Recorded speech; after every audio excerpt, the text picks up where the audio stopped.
What's up, boys and girls? Old Uncle Two back with you once again. You know what time it is, that weekly outlook with SP 500 and Bitcoin. So last week, Sensei Hove set you up right to let you know that we were looking for additional weakness in this market, but should we break beyond this level of resistance that has now been broken that with any significance, that we would have to look for higher targets before the market should turn. So we are onward and upward to those higher levels. In my previous video and outlook 2 weeks ago, I mentioned that if we were to break this pitchfork parallel, down parallel, that the market should naturally seek the larger corrective channel top before returning to the downside. And of course, if we break out of this downside channel with significance, then the correction is likely over in the S&P 500. However, that is not the expectation at this point. Fast forward to this week, we have broken through. We have done so on price action that would insinuate that we are in the process of a wave 3, 1, 2, 3. Which means we should expect to see a 4, 5. Now, as you know, that I had this labeled as a corrective labeling, and that would not make sense with this finishing impulsive. So at this point in the market, I see that we have a couple of options. First is that we have a very ugly diagonal in here that went, oops, 1, 2, 3, 4, 5. Very ugly diagonal, but fits the bill. I never bet on leading diagonals, especially ugly ass leading diagonals like that.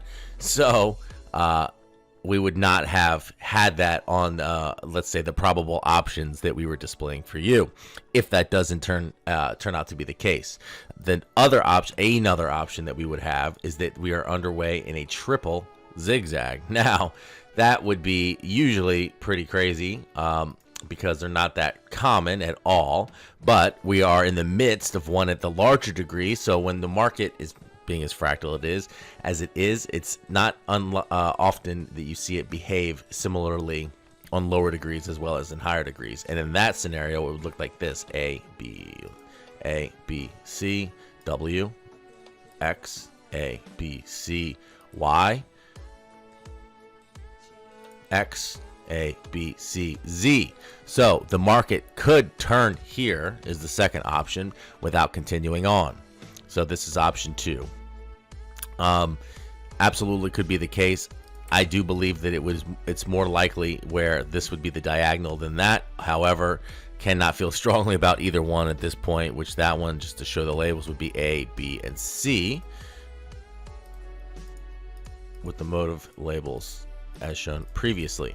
Now, of course, there is the third option, which is the least likely in my opinion, and it would be accepting that this leading diagonal was a leading diagonal, but instead of an A, it was a 1,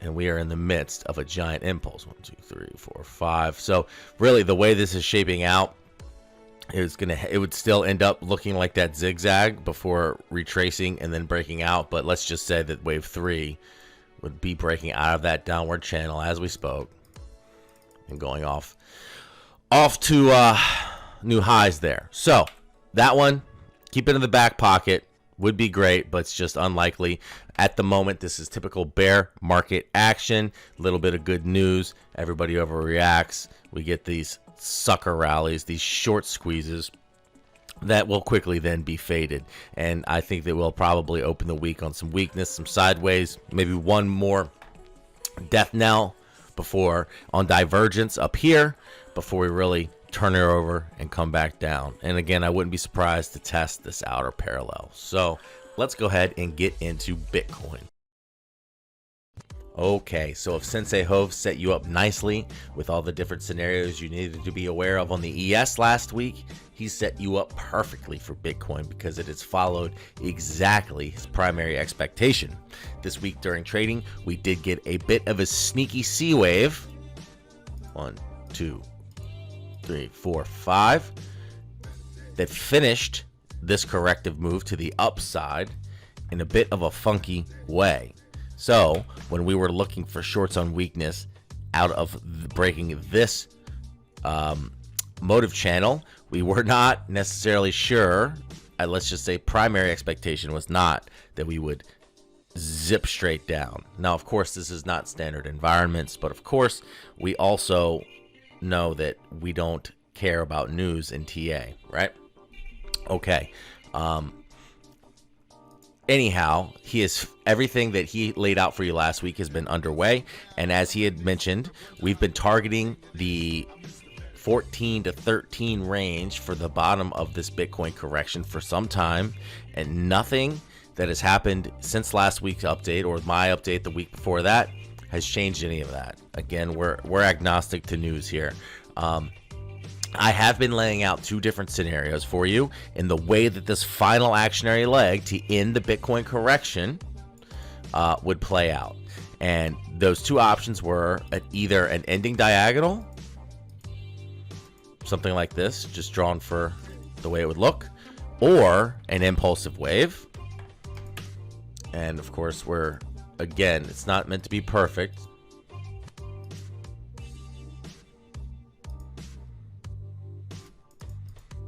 So this is still the primary expectation.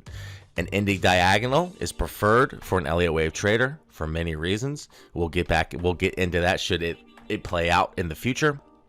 But in the meantime, let's look for this wave on the lower degree, this current third wave, to be whether it's of a ending diagonal or of an impulse, to finish to the lower side here, even if it's just a double bottom on divergence, not just in this 15-minute, but out here on the hourly and above. And when that happens, especially the 4-hour. Yeah, especially the 4-hour here. Look for 4-hour divergence for this to end down here lower and signs of a reversal to come up and either put in a B wave for the ending diagonal, or it may be even, depending on how deep it gets, if we get down into the 14.5 range for this wave down, I would say that we are then starting a wave 4. We'll be able to probably tell which of the two scenarios it is by the way the wave plays out. If it is 2 weeks from now in my next update and we're still in this sideways wave, then we'll probably be in that ending diagonal scenario. However, for this week's trading, I think it's important to look for this to potentially come down and test these lows, create new lows even on divergence, look for reversal. And then at that point, you'll create an environment where you'll have some sideways fuckery where you'll be able to take bear market trades and you'll trade within this range.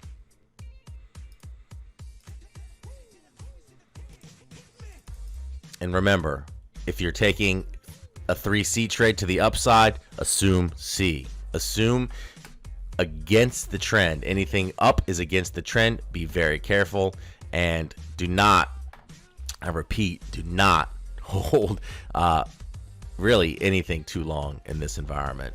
Things will calm down soon. We'll be at the bottom. It's going to be bull soon, fellas. I don't promise, but I hope. All right, that's it for this week's update. Toot out.